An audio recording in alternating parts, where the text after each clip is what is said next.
Comme vous le savez, il n'y a pas d'école en France le mercredi. Cette absence d'école, ancrée depuis 1972, vise à offrir un repos hebdomadaire en milieu de semaine pour les élèves, et ce qui permet aux enfants de se consacrer à des activités extrascolaires, sport, culture, loisirs, également les activités religieuses, puisque l'État et l'Église sont séparés depuis 1905 en France.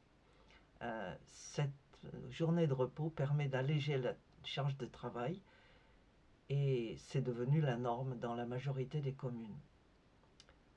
Autrefois, le jour de repos des élèves était le jeudi, depuis la loi de Jules Ferry en 1882, qui a ensuite été déplacée au mercredi en 1972. Et autrefois, on exprimait l'idée du jeudi dans l'expression la semaine des 4 jeudis. Si vous voulez parler de quelque chose qui n'arrivera jamais, il y a deux manières de le dire. Soit ça se passera la semaine des 4 jeudis, ou bien ça se passera quand les poules auront des dents. Parce que vous savez que les poules n'ont pas de dents. Quand nous étions petits au village, le jeudi était donc jour sans école. Et nous étions invités tous les jeudis, c'était une routine, chez l'une des voisines de mes parents. Ma mère était amie avec cette dame, Madame Miège, qui était polonaise d'origine et qui était mariée avec un ingénieur des ponts et chaussées.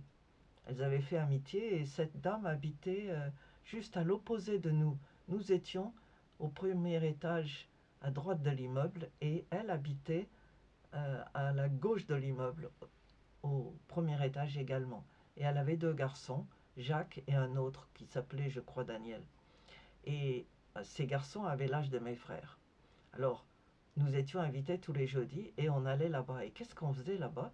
Elle avait une télévision, cette dame. Je pense qu'elle était plus... Elle avait davantage d'argent que nos parents. Et nous regardions à la télévision un programme qui s'appelait Les Aventures de Rintintin.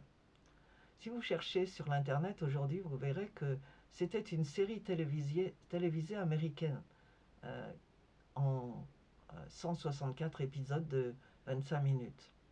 C'était très très intéressant. C'était l'histoire de cow-boys et d'indiens. À l'époque, c'était la mode de raconter ces histoires-là, on ne les voit plus aujourd'hui. Donc ça faisait référence à l'entrée des Anglais, qui étaient devenus donc les Américains, en Amérique, où ils tentaient de remplacer les locaux, les indigènes, les autochtones, qu'on appelait à l'époque les Indiens. Aujourd'hui, on appellerait ça les natifs. Oui.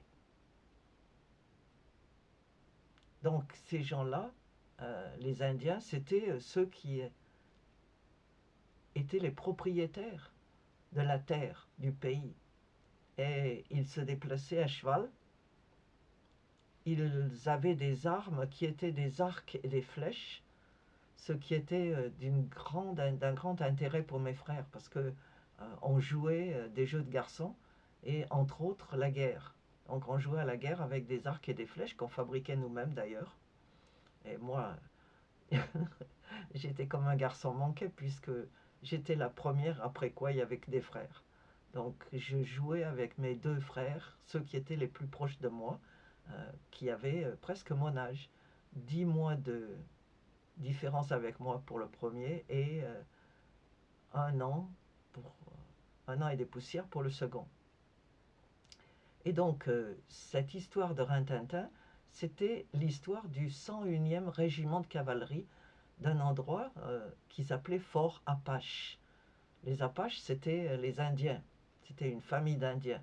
Et un fort, c'était un endroit fortifié où restaient les Américains blancs.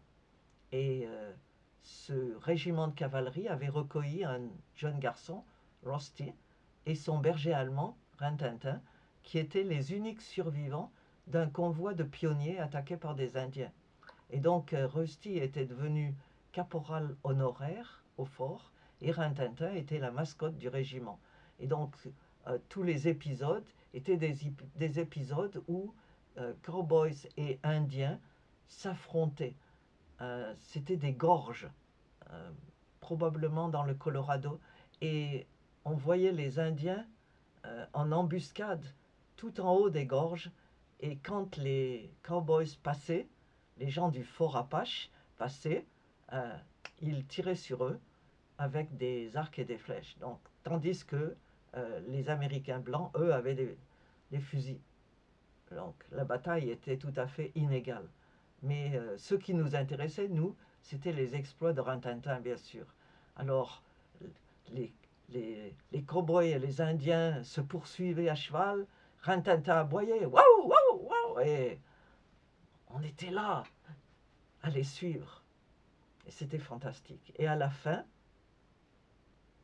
de l'émission, Madame Miège nous invitait à la cuisine, on s'asseyait avec leurs deux garçons, donc on était deux garçons d'un côté, deux garçons de l'autre, et puis moi. Et elle nous donnait du cacao chaud, un bon goûter. Et après ça, on rentrait chez nous, attendant avec impatience le jeudi suivant. Et donc, le jeudi, c'était un jour de joie, un jour de grand événement devant Rintintin.